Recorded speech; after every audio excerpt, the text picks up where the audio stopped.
उदय भयो कम्युनिस्टहरू माओवादीको उदय देशमा गणतन्त्र ल्याउनका लागि उदय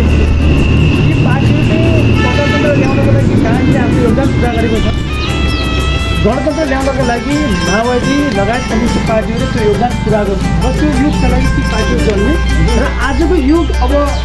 पुरा वादसँग मात्र अड्डेर नै युग होइन अबको युग भनेको तपाईँको आर्थिक समृद्धिसँग जोडिएको कुरा हो र एउटा युगमा पुरा काम गर्ने व्यक्ति अथवा संस्था अथवा पार्टी अर्को युगको त्यसरी नेतृत्व गर्छ भन्ने चाहिँ हुँदैन त्यस कारणले हाम्रो बुझाइ के हो भने अब काङ्ग्रेस कम्युनिस्टहरूको आफ्नो युग समाप्त हुन्छ त्यसमा अब नयाँ शक्तिको उदय हुनुपर्छ भन्ने तपाईँ हामी सबैको एउटा विचार हो त्यो विचारमा आज राष्ट्रिय स्वतन्त्र पार्टीको उदय भएको छ र यो राष्ट्रिय स्वतन्त्र पार्टी यसको अरू कुनै प्रकारको ध्येय होइन यो देशमा भ्रष्टाचार निर्मूलन गर्ने भ्रष्टाचार जतिसक्दो भ्रष्टाचार हुन नदिने र अर्को कुरा सुशासन ल्याउने र यो देशका युवा जुन प्लान भएका युवाहरू लगायत आर्थिक समृद्धिसँग जोडिदिएर अगाडि बढ्ने कुरा छ यो चिजलाई अहिले चिर्नका लागि यो चिजलाई रोक्नका लागि देशको आर्थिक समृद्धिको बाटो रोक्नका लागि तपाईँको एउटा जन्जाल छ काङ्ग्रेस कम्युनिस्टहरूमा एउटा जन्जाल छ तलदेखि माथिसम्म त्यो जन्जालले हामीलाई सबै बाधा अर्जन गर्छ त्यसका लागि किन गर्छ भन्दाखेरि तिनले हामीलाई खिचिडुरी गर्छ हामीप्रति अपमान शब्द राष्ट्रमा पार्टी अन्त त हामी दुई चार ठाउँ बसेका ठाउँ भने हामीलाई हिस्ट्री गर्न उनीहरू खोजिराखेको हुन्छ तर त्यो जति उनले कुरा गर्दै जान्छन् जति हाम्रो कुरा काट्दै जान्छन् हामी त्यति शक्तिशाली भन्दै अगाडि बढेका छौँ र राष्ट्रिय स्वतन्त्र पार्टी आगामी चुनावबाट आगामी दिनमा राष्ट्रिय स्वतन्त्र पार्टीले एउटा आफ्नो सशक्त उपस्थिति चाहिँ संसदमा देखाउन आज हामीसँग 20-22 जना सांसद हुँदा एउटा संसद कस्तो हुन्छ संसद भवन भने के हो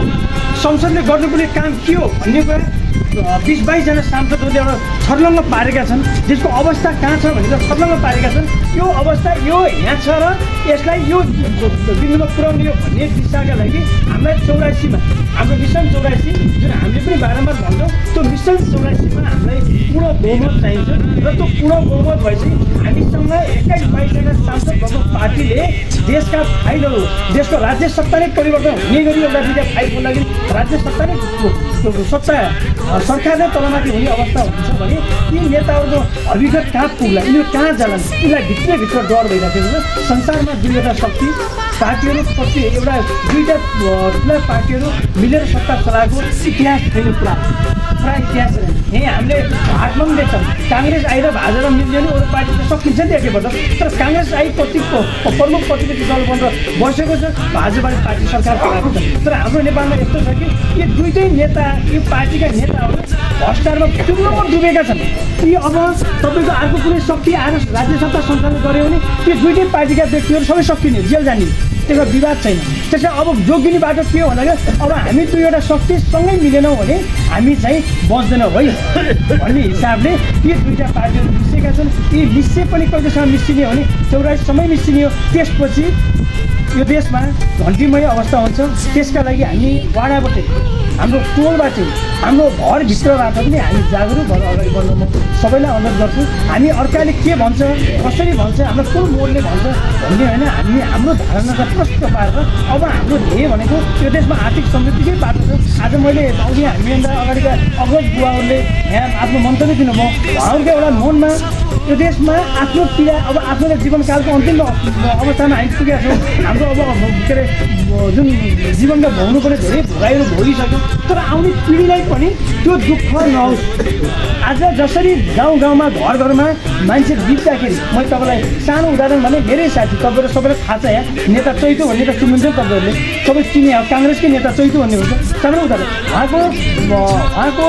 उहाँ बित्दाखेरि आज सामान्य ढङ्गमा 3 दिन 4 दिन पुग्नु पर्यो केका लागि होला सन्तान त यहाँ छैन सन्तान विदेश छ आइदिन्न हाम्रो यही बिजुलीमा एकजना साथी हुन्थ्यो मेरै साथी हुन्थ्यो मैले अहिले नाम त्यस्तै लिएँ उहाँ अमेरिकामा हुनुहुन्छ बुवा बिरामी हुँदासम्म उहाँले के भन्नु म बिरामी कसरी आएर म फर्किउँ होइन आउने बित्तिकै बुवालाई हेरेर म फर्किन सक्दिनँ तर त्यसपछि म अहिले आउन सक्दिनँ भन्नु बितेपछि अब बुवा बितिसक्नु म किन आउनु पर्यो स्थिति त्यहाँ पुऱ्याइसके काङ्ग्रेस कम्युनिस्टले हामी बाँच्दासम्म केका लागि आउने मरिसके